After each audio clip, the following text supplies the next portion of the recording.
And we're going straight across to Namrata Brar, coming live from the Congress Center at Davos, Switzerland. Namrata, straight to you. You have Amit Kalyani of Bharat Forge with you, I believe.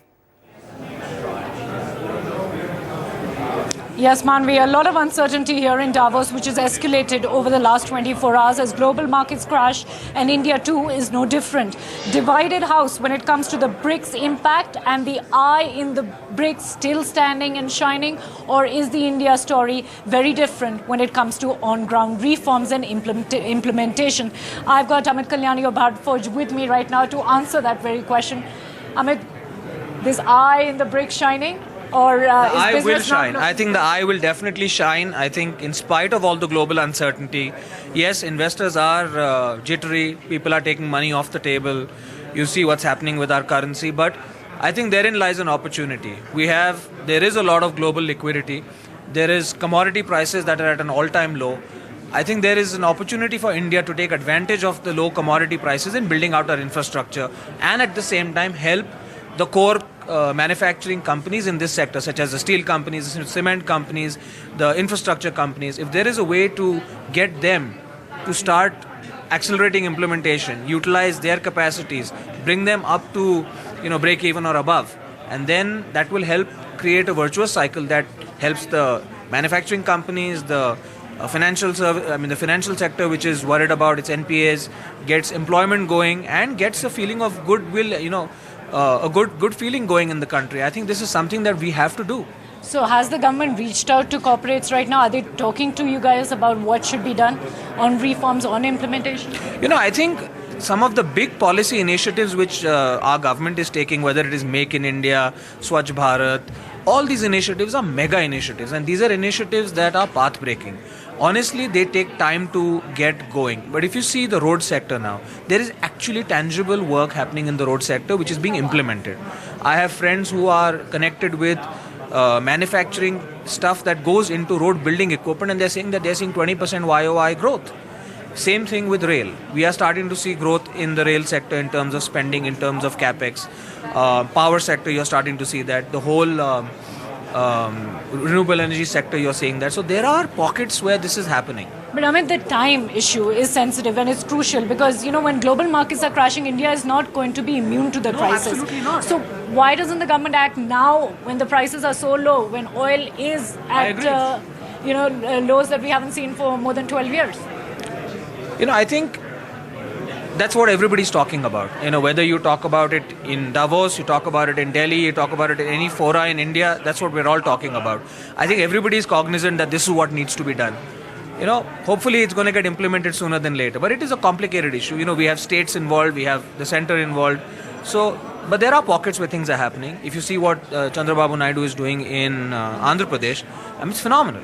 It's path-breaking. It's really going to be a example to emulate. How's business for you? Because there's a story which is saying that India's data credibility is being questioned. Corporates are looking not strong on their balance sheets because A, profits are down, sales are flat, exports growth is negative.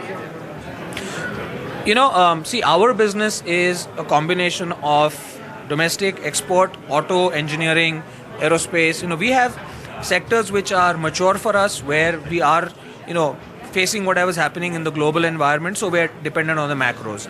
There are sectors which we are more new into, where we are seeing tremendous growth, like aerospace. Then there's a whole Make in India sector where we are seeing a lot of growth because, these are virgin markets for us. So in spite of all this, I think it will balance everything out, but we are still hoping that next year we should see a positive growth. This year will be more or less flat. But as a company, we have hardly any debt. We have a very strong balance sheet. So we expect that, how do we take advantage of this? We're going to take advantage of our strength, our position, our technology and innovation capability to, dominate our market if we can. And input prices are looking good, right? Input prices are looking good. Okay, so there is a disparity in input prices and energy prices worldwide and energy prices in India. The pass-through is not happening. Especially in states like Maharashtra. I was very happy to read today that the government of Maharashtra is going to do something because the prices of energy in Maharashtra are between 20 and 30% higher than other states. So they're going to do something to prevent energy intensive industries from moving out. So, you're starting to see recognition of what it takes to be competitive, even as a state. And Maharashtra is the most industrial state in India. So hopefully this is also a sign that they are moving with the times. Right. Okay, I just want to bring your attention to what the governor said. Raghuram Rajan yesterday saying that we are living in a make-believe world and hinting, or rather clearly stating, that central banks are going to be increasingly helpless when it comes to providing further buffers and stimulus for global economies. Absolutely. I absolutely agree with that because, the central banks can only do so much.